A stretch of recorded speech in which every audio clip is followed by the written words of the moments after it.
안녕하세요. 오늘도 서연살롱을 찾아주셔서 감사합니다. 얼마 전 결혼한 30대 여성이에요. 결혼을 앞둔 사람이라면 누구나 허니문에 대한 로망이 있을 거예요. 저 역시 그랬으니까요. 그런데 하필 결혼식 날 날씨가 변덕을 부려서 하마터면 신혼여행도 못 가고 결혼 휴가가 끝날 뻔했지 뭡니까. 신기했던 건 인간사 한 치 앞도 모른다고 엉망이 된 제 신혼여행이 오히려 신의 한 수가 되었지 뭐예요. 온 세상 불행이 제게로 몰려온 것처럼 하루 종일 되는 일이 없었는데 도리어 그게 행운이 될 줄 누가 알았겠어요. 그럼 지금부터 우여곡절 많았던 제 결혼 이야기를 시작해 볼게요. 저는 홀어머니 밑에서 자랐어요. 제가 중학교 2학년 때 아빠가 사고로 세상을 떠나셨거든요. 엄마는 그 후로 재혼을 안 하시고 혼자서 언니랑 저를 키우셨어요. 솔직히 말하자면 재혼만 안 했을 뿐 엄마한테 남자가 없었던 건 아니에요. 한 아저씨는 저희 집에서 3년이나 같이 살았을 정도니까요. 그런데도 엄마가 서류상 재혼을 하지 않았던 건 유족 보상연금 때문이에요. 아빠가 직장에서 사고로 돌아가시는 바람에 유가족인 저희 엄마 앞으로 매달 연금이 나오거든요. 그 연금은 엄마가 재혼을 하면 더 이상 받을 수 없기 때문에 엄만 혼인신고는 하지 않고 동거만 하셨던 거예요. 물론 엄마는 절대 돈 때문에 재혼을 안 한 건 아니라고 하시지만요. 살아보니 그놈이더라. 하나같이 여자를 무슨 지집 가정부로 하는지 밥 해와라 빨래해라 툭하면 일어나 부려먹을 생각만 한다니까. 그렇다고 돈이나 펑펑 벌어오면 말도 안 해요. 하나같이 내 벌이보다 못한데 내 돈 들여가며 먹이고 입히며 살 일 있니? 나이 든 여자한테는 자고로 돈이 서방보다 나은 법이야. 난 돈만 있으면 돼. 엄마 말대로 엄마는 웬만한 남자보다 돈을 더 잘 버셨어요. 물론 아빠가 우리 식구 먹고 살 정도의 유산을 남겨주신 덕도 있지만 그 돈을 잘 굴려서 키운 건 엄마의 노력이었죠. 대한민국에서 가장 좋은 돈벌이는 뭐니 해도 부동산이야. 주식은 떨어지고 은행은 망할지 몰라도 땅은 절대 안 떨어지거든. 나는 사람은 안 믿어도 땅은 믿는다. 이게 이 엄마가 남편 없이도 니들을 대학까지 보낼 수 있었던 힘이야. 엄마는 아빠가 돌아가신 뒤로 유독 부동산에 집착했어요. 여기저기 다니면서 부동산 강의도 들으시고 부동산 경매 공부도 열심히 하셔서 아빠가 남겨준 유산을 종잣돈 삼아 재산을 불려나가셨죠. 엄마 말대로 저희 자매가 돈 걱정 없이 대학 공부까지 할 수 있었던 건 엄마의 이런 능력 덕분이었어요. 엄마를 많이 닮은 언니는 대학교 재학 중에 엄마를 따라 부동산 공부를 시작했고 몇 번의 실패 끝에 경매에 나온 조그마한 빌라를 낙찰받아서 20대 초반에 벌써 자기 소유의 집을 갖게 되었어요. 물론 언니 돈보다는 은행 대출금이 더 많았지만요. 언니는 여기서 그치지 않고 주식에도 관심을 가지기 시작했어요. 그러다 주식 전문가인 형부를 만나 결혼까지 하게 되었고요.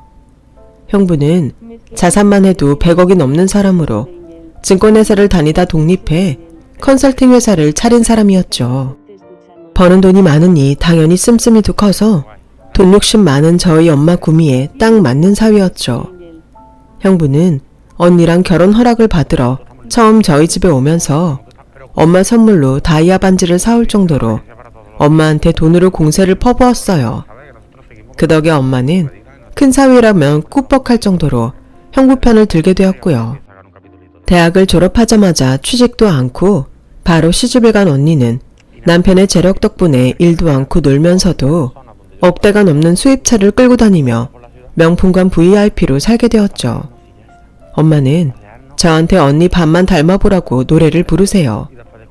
여자가 능력은 있어서 뭐하니?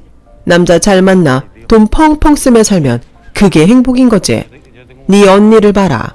지 남편 잘 만나서 손에 물 한 방울 안 묻히고도 떵떵거리며 잘 살잖니. 죽어라 공부해봐야 뭐해. 쥐꼬리만한 월급 받는 월급쟁이 신세밖에 더 되냐고. 그러니 네 언니가 똑똑한 거지.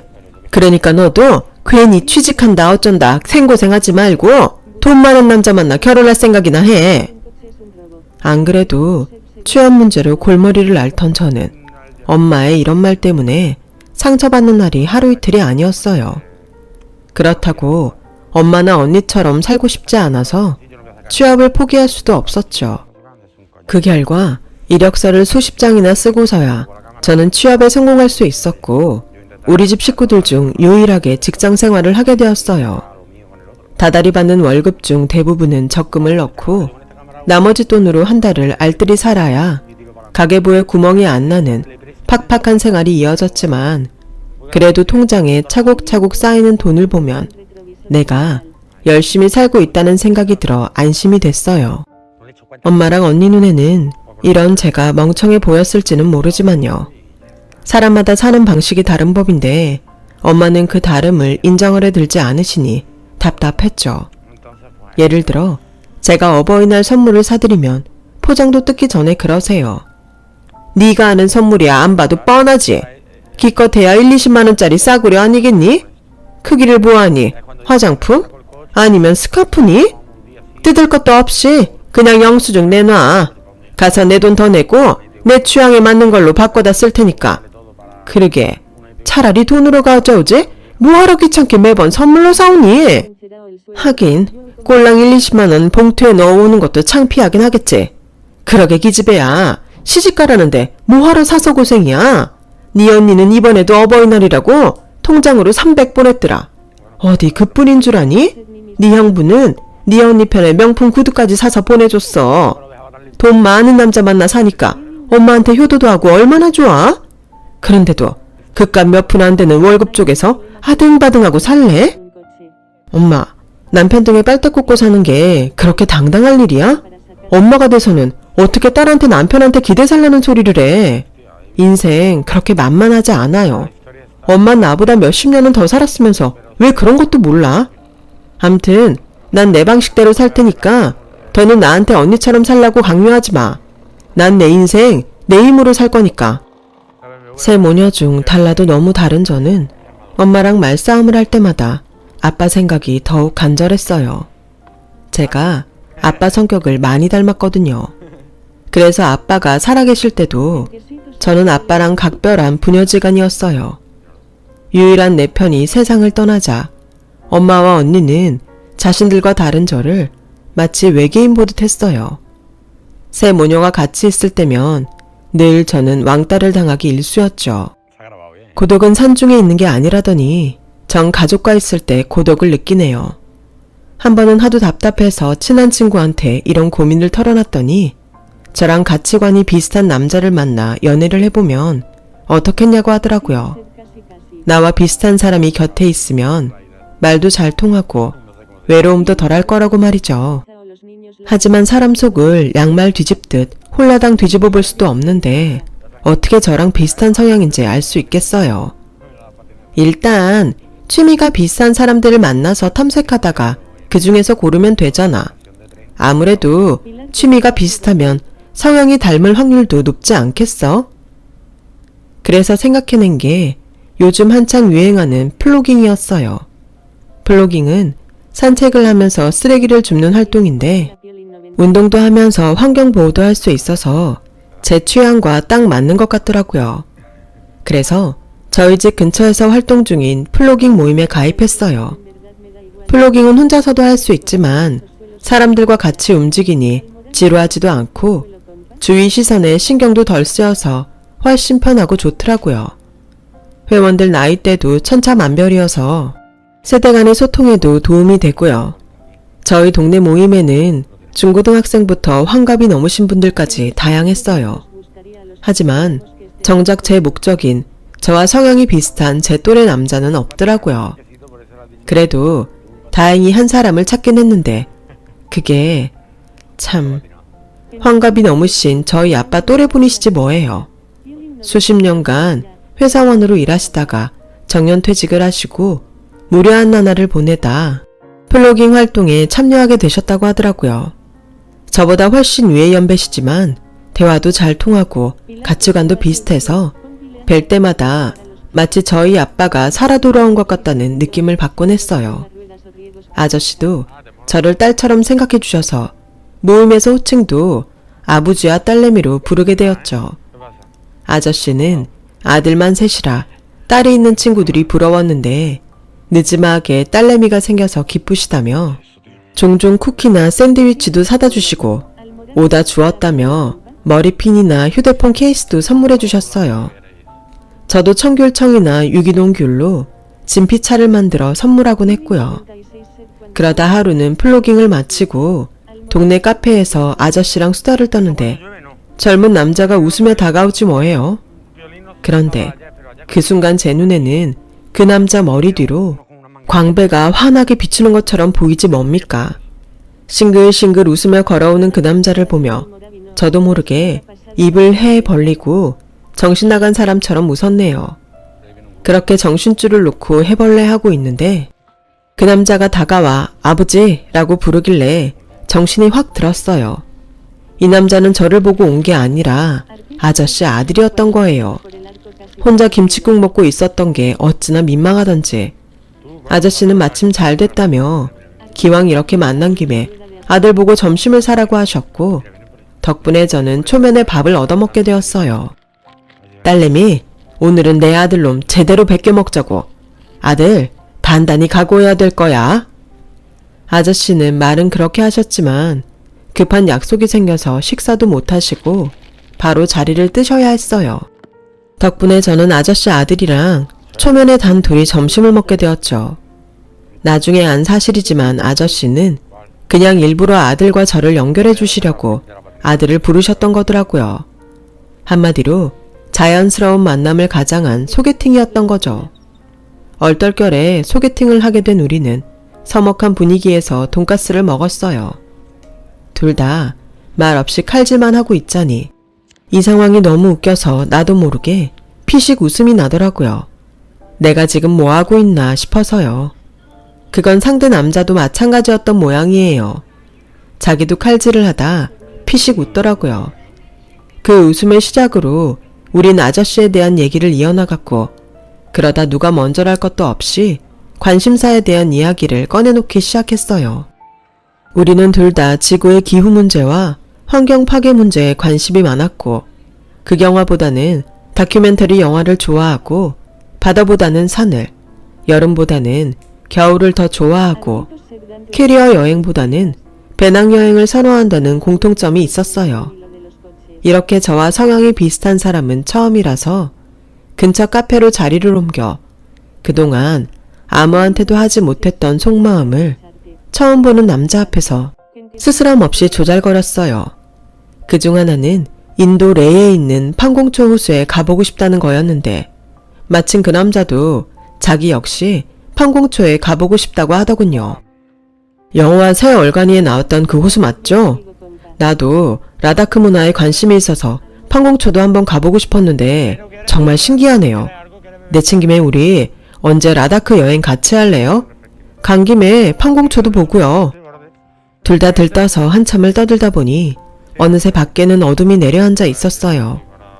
헤어져야 한다는 사실이 아쉬울 정도로 우리는 너무도 닮은 상대에게 홀딱 빠져버렸어요. 그 만남 이후 남자는 아버지를 따라 플로깅 모임에 나오기 시작했고 플로깅을 마친 뒤에는 자연스레 데이트로 이어졌어요. 그러다가 우리가 본격적으로 사귀기 시작하자 아저씨는 알아서 자리를 피해주시더라고요. 때때로 맛있는 걸 사 먹으라며 제 손에 용돈도 찔러주시곤 했어요. 연애를 한 지 3개월 만에 우리는 결혼을 결심했고 결혼 자금을 모으기 위해 결혼식은 3년 뒤에 하기로 약속한 상태였어요. 아저씨는 저희 결혼 계획을 듣자마자 기다렸다는 듯 축하해 주셨고 예비 시어머니도 플로깅 모임에 나와 그날 점심을 사주실 정도로 저를 반겨주셨어요. 문제는 저희 식구들이었죠.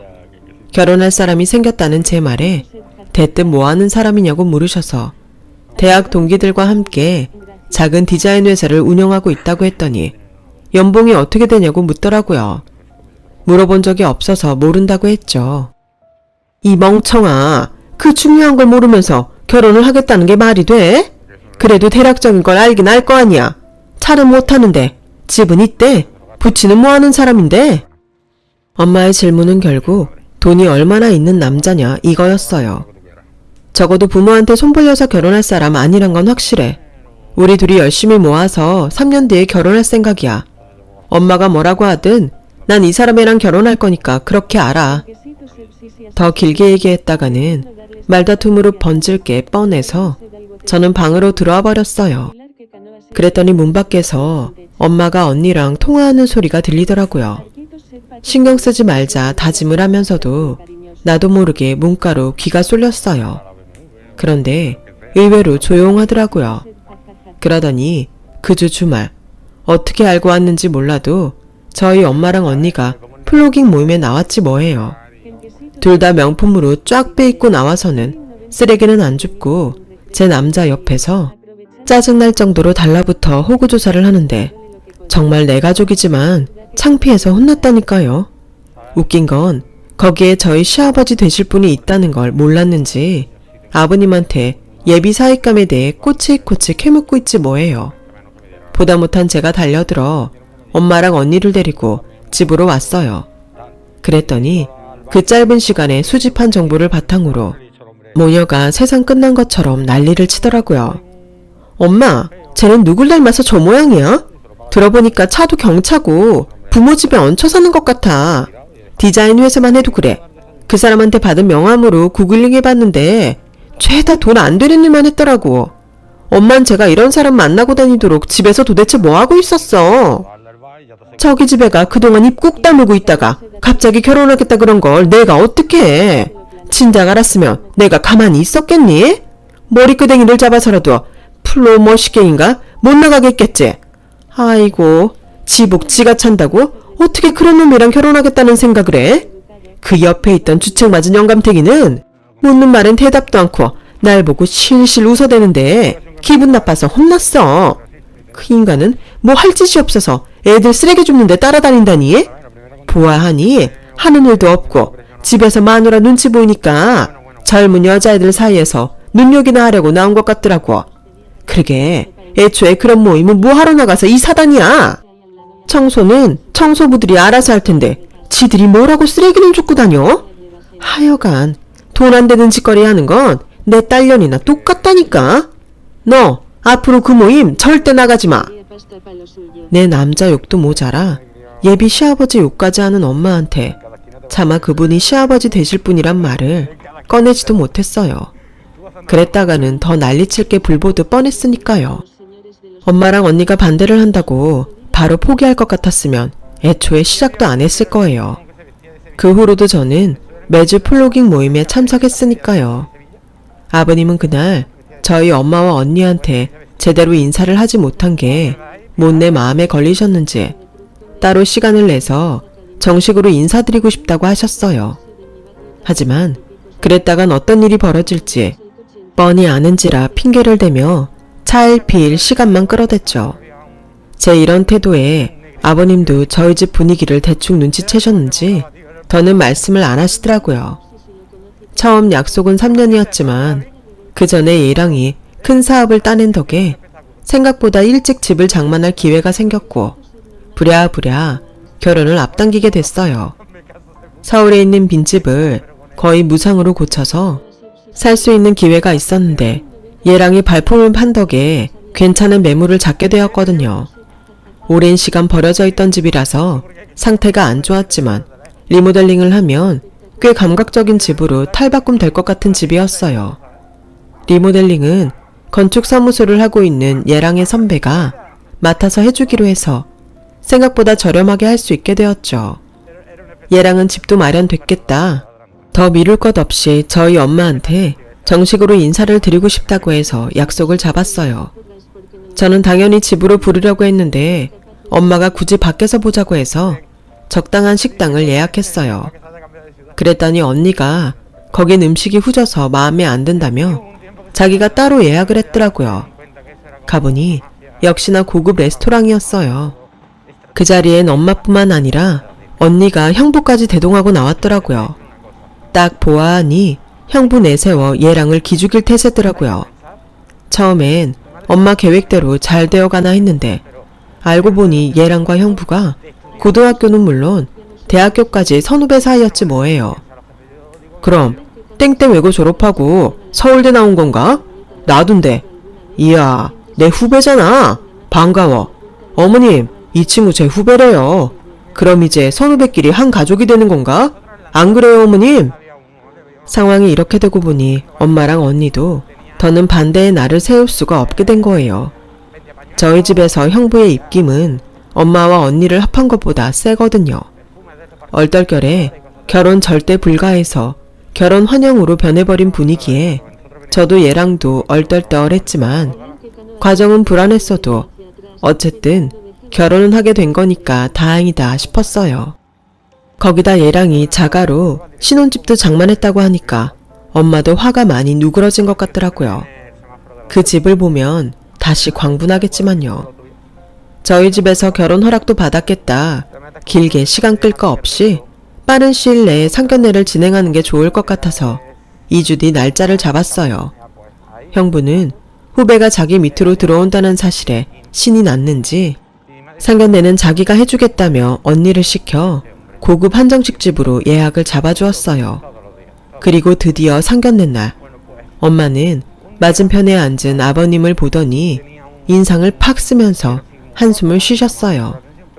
입술이 움찔움찔 하는 걸 보니 속으로 욕을 하고 계신 게 분명했죠. 아버님은 일전에 제대로 인사를 못해 죄송하다고 사과하셨어요. 엄마는 찬바람이 쌩쌩 나도록 고개를 팩 돌리곤 눈을 내리깔았고요. 그 바람에 분위기는 냉랭해졌고 업무 때문에 늦게 도착한 형부가 오고 나서야 분위기는 밝아졌어요. 형부는 학연을 내세우며 앞으로 잘 지내보자며 연거푸 건배를 해댔고 결국 혼자 취해서 약간의 술주정을 하는 바람에 상견례는 거기서 일단락 되었어요. 시부모님께는 죄송한 일이지만 저는 차라리 잘 됐다 싶더라고요. 얘기가 길어져봤자 저희 엄마 입에서 좋은 말이 나올 리 없었으니까요. 그런 점에서 형부의 술주정은 칭찬할 만했어요.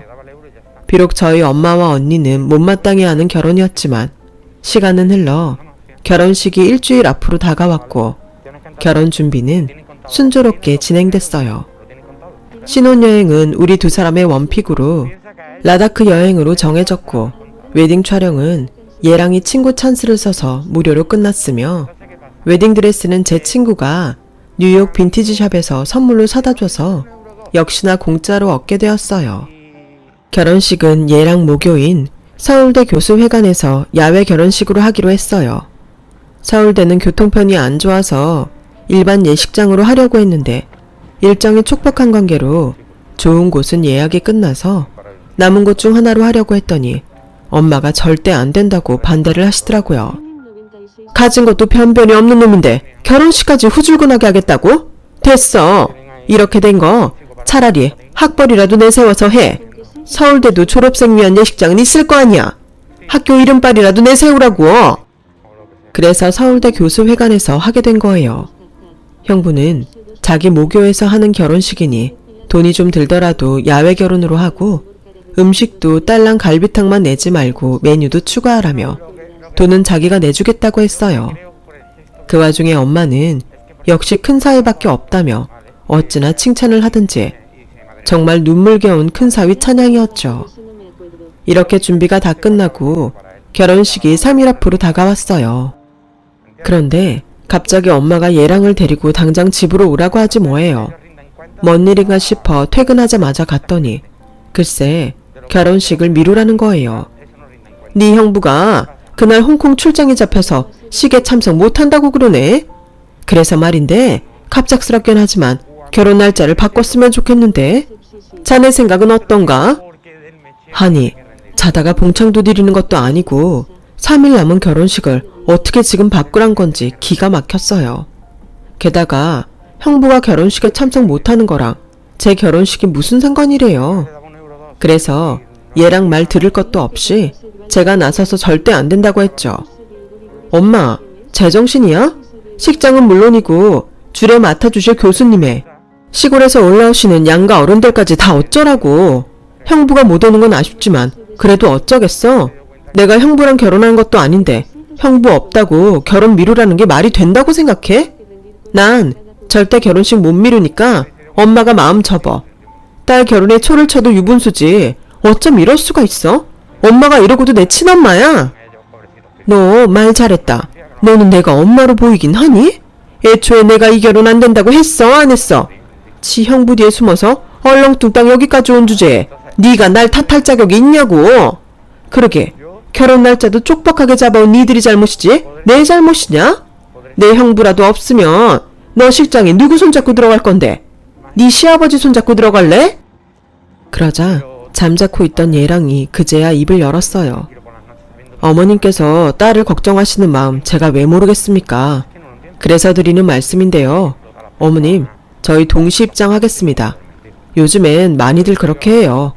사실 장인어른이 사위한테 딸을 인계하는 건 남녀 평등에도 어긋난다고 보는 시각도 많고요.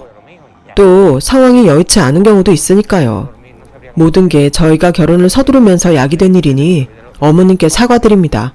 부디 마음 푸시고 결혼식은 예정된 날짜에 할 수 있도록 도와주세요. 엄마의 무리한 요구에도 싫은 기색 하나 없이 점잖게 부탁하는 예랑의 모습에 저는 미안하면서도 고맙고 한편으로는 든든하다는 생각이 들었어요. 예비사위의 어른스러운 모습에 엄마도 더 고집을 부리지 않으셨어요. 결혼식 3일을 앞두고도 말도 많고 탈도 많았던 결혼식 당일이 되었어요. 그런데 전날 밤부터 날씨가 심상치 않더니 기어이 아침부터 보슬비가 내리지 뭐예요. 우천시 실내 결혼으로 바꿔준다고 미리 공지를 받은 참이라 식은 걱정이 안 되는데 문제는 엄청난 안개 때문에 하늘길이 막히지 않을까 하는 걱정이었어요. 인천에서 국적기를 타고 홍콩까지 가서 홍콩에서 인도 국적기로 트렌지 타는 한국 스케줄이라 둘 중 하나라도 삐끗하면 일정이 완전히 꼬이게 되거든요. 그래서 신부화장을 하는 내내 미간에 힘이 들어가서 메이크업 하시는 분께 잔소리 좀 들었네요. 우천으로 야외에서 실내 결혼식으로 바뀐 식은 별 탈 없이 잘 치러졌고 아직은 운항 취소가 아니라서 일단 남편과 함께 인천공항으로 향했어요. 공항 안에는 연착된 항공 스케줄로 난장판이 돼 있더라고요. 전광판에 명시된 운항 스케줄엔 딜레이와 캔슬이 어지럽게 떠 있었지만 다행히 우리가 탈 항공기는 공항에 도착해서도 운행이 취소되지 않은 상태라 수속을 밟고 출국장으로 들어갈 수 있었어요.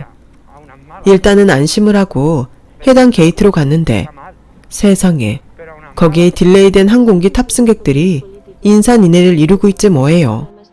항공사 직원은 연신 죄송합니다를 연발하며 기다려달라는 말을 해댔고 성난 탑승객들은 큰 소리를 내며 항의하고 있었어요. 그런데 그 중에선 아직은 목소리가 들리지 뭡니까? 바로 저희 형부 목소리였어요. 그러고 보니 오늘 홍콩 출장이 잡혀서 결혼식에 못 온다고 했던 말이 떠올라 형부 목소리가 들리는 쪽으로 고개를 돌렸는데 형부가 웬 젊은 여자 허리를 팔로 감은 채 서 있는 거예요. 형부는 우리를 못 봤는지 여자를 거의 끌어안다시피 해서는 입술을 쪽쪽 맞추며 애정 행각까지 벌이더라고요. 마침 그 순간 전광판에 저희가 탈 항공기가 캔슬됐다는 문구가 떴고 이래저래 복잡한 신경에 휩싸인 저는 일단 달려가 형부 허리띠를 잡았어요. 그제야 저희 부부를 본 형부는 귀신을 본 것처럼 뒷걸음질을 치다가 그대로 발라당 넘어졌어요. 옆에 서 있던 젊은 여자는 호들갑을 떨며 자기야 괜찮아? 를 연발했고 형부는 여자한테 조용히 하라고 얼굴 표정으로 말하더군요. 난 또 표정에 대사가 실리는 희한한 장면은 처음 봤네요. 뭐? 자기야? 형부, 이거 지금 어떻게 설명할 거예요? 홍콩 출장 간다던 사람이 자기야를 부르는 여자랑 공항에 있는 걸 어떻게 받아들여야 되냐고요? 아, 됐고 일단 집에 가서 얘기해요. 이봐요. 그쪽도 자기야랑 같이 좀 가야겠네요. 내가 그쪽 자기야 처제되는 사람이거든요. 네 자기야, 우리 형부 좀 잡아. 난 이 여자 잡을 테니까. 그렇게 우리 부부는 신혼여행이 캔슬나던 그 순간에 형부의 외도를 목격했고 저희 부부한테 잡혀 저희 집으로 끌려온 불륜 커플은 사나운 저희 엄마와 언니 손에 잡혀 초조금이 되도록 맞았어요. 열이 뻗친 언니가 잠시 주방에 가서 물을 마시는 사이 형부의 내언녀는 신발도 버린 채 맨발로 도망을 쳤고 만신창이가 된 형부는 악에 받쳐 본색을 드러내고 말았어요. 아씨, 그래 바람 좀 폈다. 그래서 뭐? 까놓고 말해서 그동안 내가 벌어다 주는 돈으로 호강하고 살았잖아. 학벌도 그지 같고 할 줄 아는 거라곤 돈 쓰는 거밖에 없는 널. 내가 이 나이 때까지 여왕처럼 살게 해줬으면 이 정도는 이해해줄 수 있는 거 아니냐? 장모님도 그래요. 내 돈 좋다고 받아먹을 땐 똥구멍까지 핥아줄 기세더니 바람 좀 폈다고 난립니까? 장모님 딸내미 꼬라지를 보세요. 돈에 미친 돈귀신 같은 거 내가 정이 가겠냐고요. 장모나 딸년이나 나만 보면 돈. 내가 숨이 안 막히게 생겼냐고요. 어차피 이렇게 된 거 이혼할게요. 나도 어차피 저런 여장은 한 입을 덮고 사는 것도 끔찍합니다. 내가 적산하는 셈 치고 돈 줄 테니 이제 그만 나 좀 놔주세요. 형부의 진신 담긴 악담에 엄마와 언니는 자리에 주저앉았어요. 어이없는 건 그 순간 저는 형부의 심정이 이해되더란 거예요. 불륜을 저지른 건 100번 잘못했지만 그간 저희 엄마랑 언니가 형부를 사위나 남편이 아닌 돈 뽑아 쓰는 ATM기로 생각했던 게 사실이니까요. 옆에서 보는 저도 느끼는데 당사자가 그걸 모르고 살았겠어요? 결국 형부는 언니한테 상당 금액의 위자료를 제시하며 이혼을 요구했고 언니는 끝까지 이혼 못하겠다고 버티는 중이에요. 형부가 유책 배우자이기 때문에 언니가 이혼 허락을 안 하면 이혼을 할 수 없게 되자 형부는 그 길로 짐을 싸서 집을 나가버렸어요. 그리고는 생활비도 보내주지 않고 언니한테 준 카드도 정지시킨 채 연락을 끊어버렸죠. 결국 언니는 남편도 잃고 돈도 잃고 말았어요. 그제야 언니는 엄마를 탓하며 이게 다 엄마가 하라는 대로 했다가 벌어진 일이라며 자기 인생 책임지라고 난리를 쳤어요. 엄마는 엄마대로 형부한테 투자를 맡겼던 전 재산이 반토막이 나자 눈에 불을 켜고 형부를 잡으러 다니고 있어요. 하루하루를 땀 흘려 일하며 열심히 살아가는 사람을 멍청하다고 욕하던 엄마와 언니는 이제야 자신들이 살아온 인생이 옳지 않았다는 걸 확인하고 있는 과정인 셈이죠. 딸이자 동생으로서 그런 모습을 지켜보는 게 편치는 않지만 지금이라도 두 사람이 정신을 차리길 간절히 바라는 바예요. 자신에게 주어진 인생은 결코 남의 등을 타고 살아갈 수 없다는 걸 하루빨리 깨닫길 바랍니다. 지금까지 제 사연을 들어주셔서 감사드려요. 하루하루 열심히 사는 우리 자신을 틀렸을까 의심하지 말고 행복하게 잘 살아갔으면 합니다. 건강하세요. 여러분, 사연 댓글에 응원과 현명한 조언 부탁드려요.